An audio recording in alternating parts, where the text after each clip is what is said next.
कुछ नहीं हुआ है, अभी थोड़ी देर में होश आ जाएगा बाबा को। हाँ होश आ जाएगा, लेकिन क्या हुआ है वो तो बताइए। हुआ क्या है? अभी भी नहीं समझ रहा है तुम्हें भी? उम्र हो गई है उनकी, फिर भी दौड़ भाग कर काम करने जाते हैं क्योंकि उनका छोटा बेटा कुछ नहीं कमाता। मेहनत कर करके तबीयत खराब हो गई है उनकी। दो पैसे क्या कमाएंगे वो? उससे ज्यादा खर्चा तो तबीयत ठीक कराने में लग जाता है। और वो भी खुद को कोड़े मार मार के 2 पैसे कमाने के चक्कर में अस्पताल पहुंच गए। कल से परेशान है उनके लिए। क्या आनंद ने भी ये काम किया?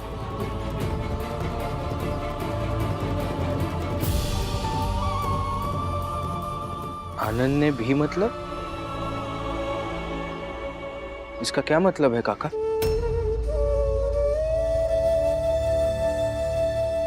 बताइए ना काका। मतलब तुम्हारे बाबा ने भी पैसा कमाने के लिए यही काम किया था।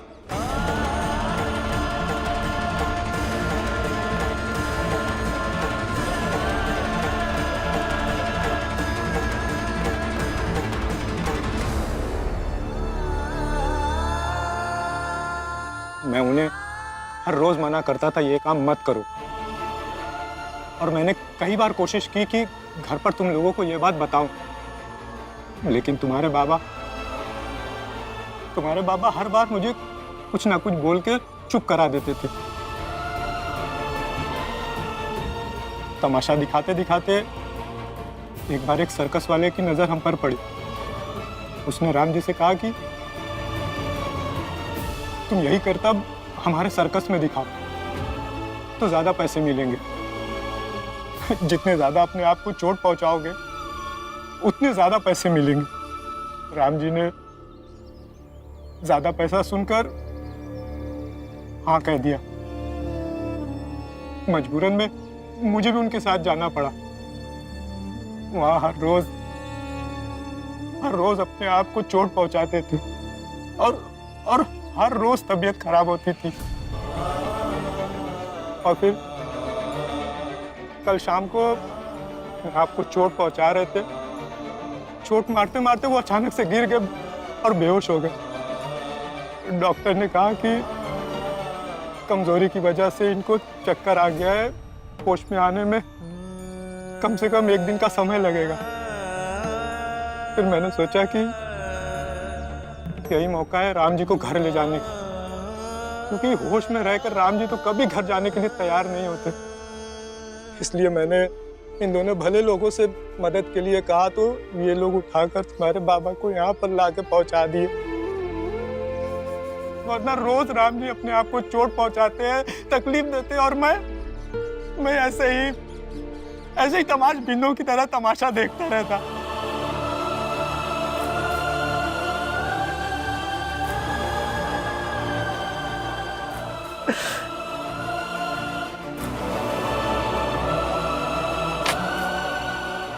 भैया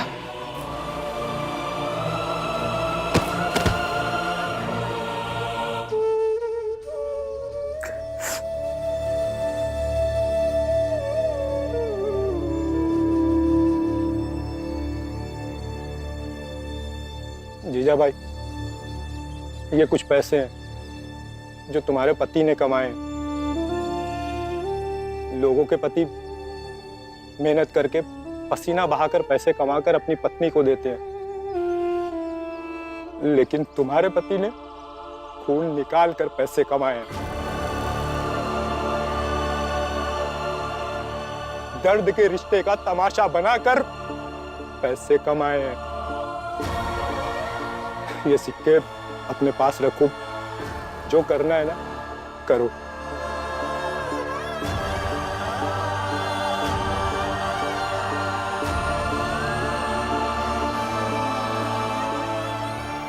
पुरंजन भाऊ, मेरा मन जानता है कि मैंने इन्हें कभी भी खुद को तकलीफ देकर पैसे कमाने के लिए नहीं कहा है, बल्कि घर के किसी भी सदस्य को ऐसा नहीं कहा है मैंने। लेकिन इस घर में मेरे मन की किसको पड़ी है?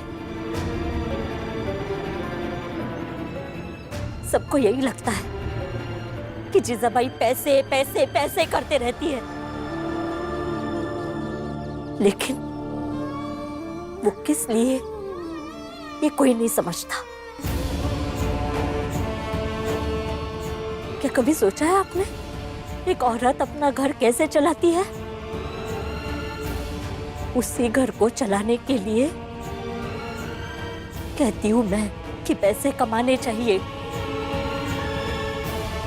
लेकिन नहीं, सबकी नजरों में बहुत बुरी हूं मैं, तो फिर मैं बुरी बन जाती हूं। दे दीजिए पैसे।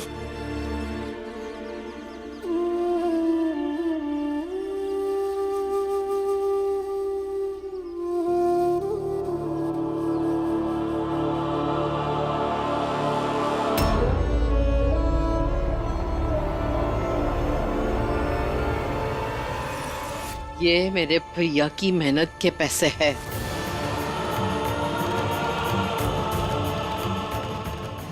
मुझे दो।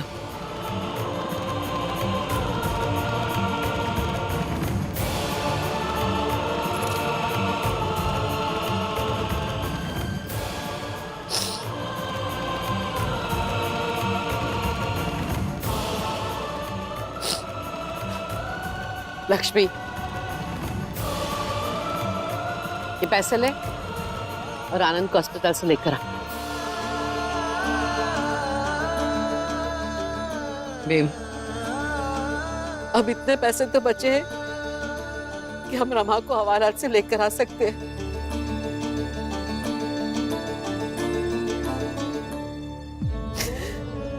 रमा को हवालात से लेकर आ सकते मतलब? रमा को क्या हो गया? बाद में बताती हूँ।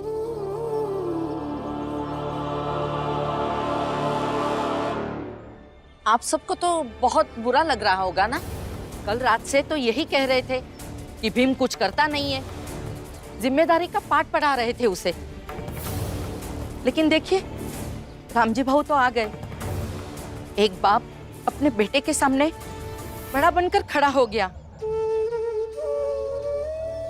लेकिन भीम को जरूरत नहीं है शुद्धिकरण की, बल्कि आप लोगों के दिमाग को जरूरत है सही करने की।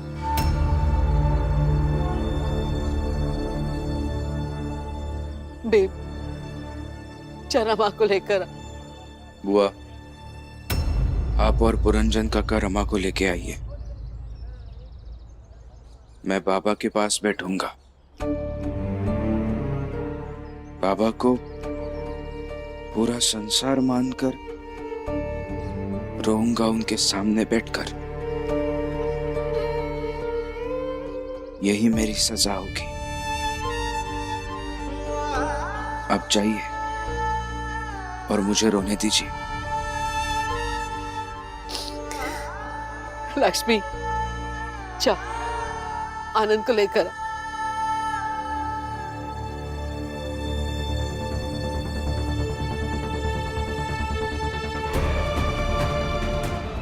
जीजाबाई, अंदर जाकर खाना बनाओ।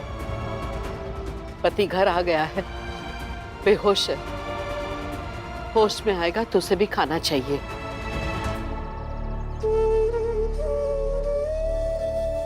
चल पुरंजन, हम रमा को हवाला से छुड़ा कर लेकर आते हैं।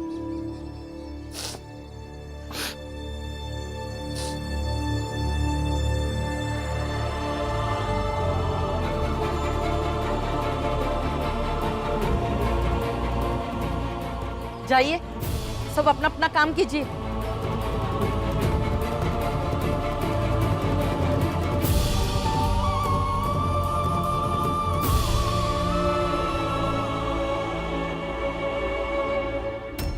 क्या? अस्पताल के सारे पैसे जमा करा दिए? तो भीम लाया कहाँ से इतने सारे पैसे? भीम भाव ने नहीं भरे पैसे, बाबा लेकर आए हैं कमा कर। बाबा आ गए? हाँ, लेकिन जब से आया तब से बेहोश है। बेहोश? आराम से। ये लीजिए दरोगा साहब, रमा ने गले में से जितने पैसे निकाले थे उतने ही है। रख दो मेज पर, साधव को दे देंगे। छोड़ दो उसे।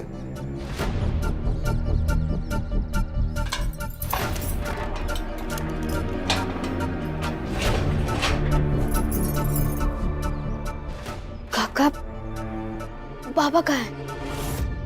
क्या ये पैसे बाबा लाए हैं? हाँ बेटा, बाकी की सब बातें तुझे रास्ते में बताती हूँ, पहले यहाँ से निकलते हैं, चल। रमा,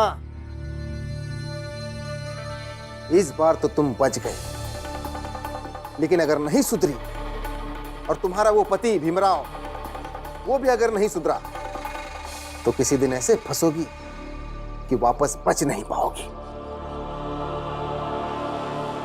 अच्छा, ये बात तो मैं भूल ही गई। तब तो पहले मेरी शिकायत लिखिए और वो तब का तब देखेंगे। लिखिए कि कल से साधव की आई कहाँ है। अगर मैंने उनकी दुकान से पैसे चोरी की है तो वो खुद सामने क्यों नहीं आ रही है? लिखिए। तुम्हें इससे क्या लेना देना है, लेना देना है।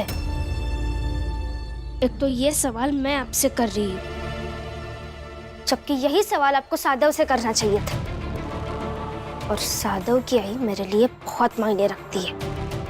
उनकी चिंता करना मेरा कर्तव्य है। आप शिकायत लिखिए और कह दे रही है, अगर वो नहीं मिले ना तो मैं आपको छोड़ूंगी नहीं।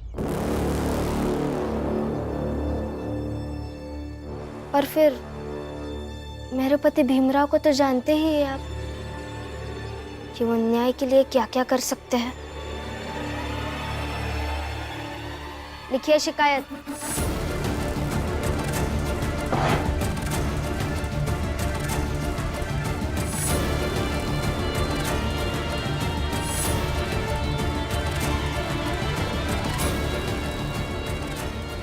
ये भीमराव तो मेरी जिंदगी में आके अटक सा गया है।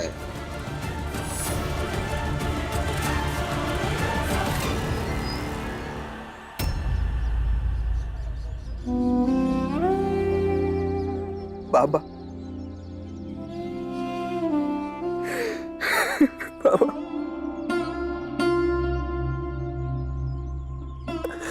मुझे माफ कर दीजिए बाबा, मुझे माफ कर दीजिए। आपकी हर चोट को याद रखूंगा बाबा की जिम्मेदार व्यक्ति तकलीफ नहीं देखता, सिर्फ जरूरतों को देखता है।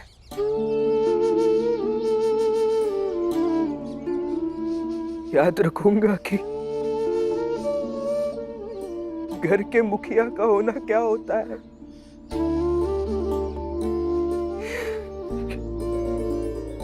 याद रखूंगा कि एक बाप का होना क्या होता है।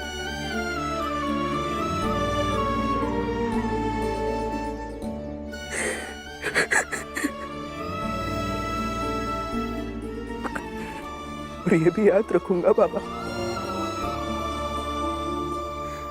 आपने जो कहा था वो झूठ नहीं था।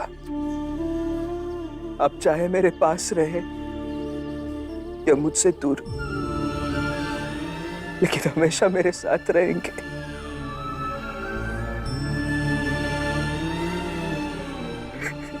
माफ कर दीजिए बाबा मुझे।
पुरंजन, तुमने घर पैसे भिजवाए या नहीं?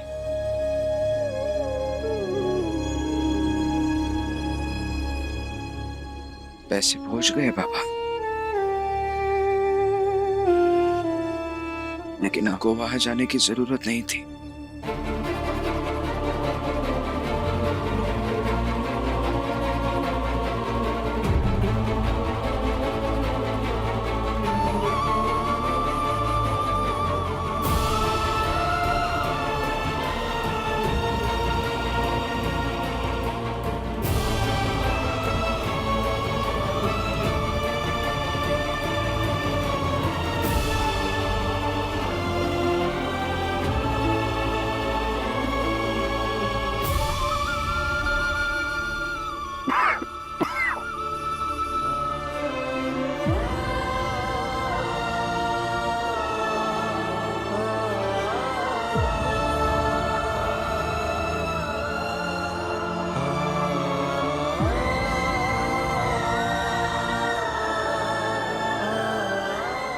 मैं यहाँ कैसे आ गया? आ गए बाबा, आप सही सलामत आ गए। लेकिन आप वहां क्यों गए थे?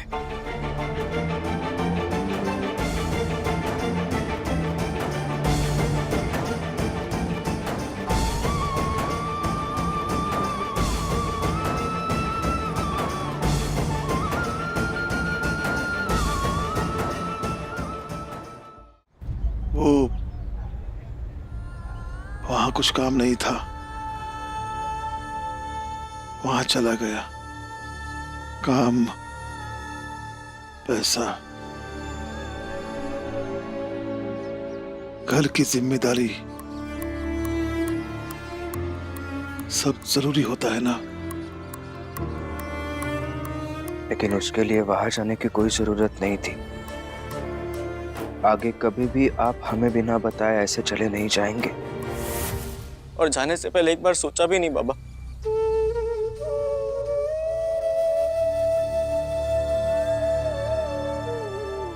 कि जब हमें पता चलेगा कि आपने खुद को तकलीफ दी पैसे कमाने के लिए, तो हमको कैसा लगेगा?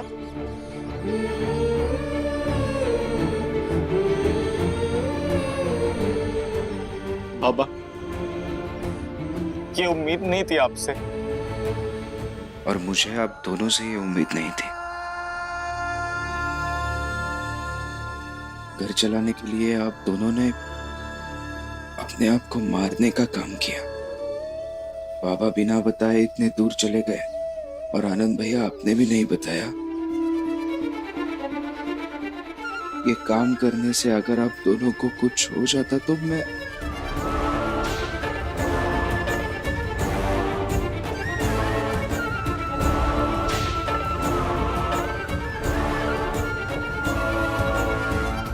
कबीर सीप समंद की रटे पियास पियास,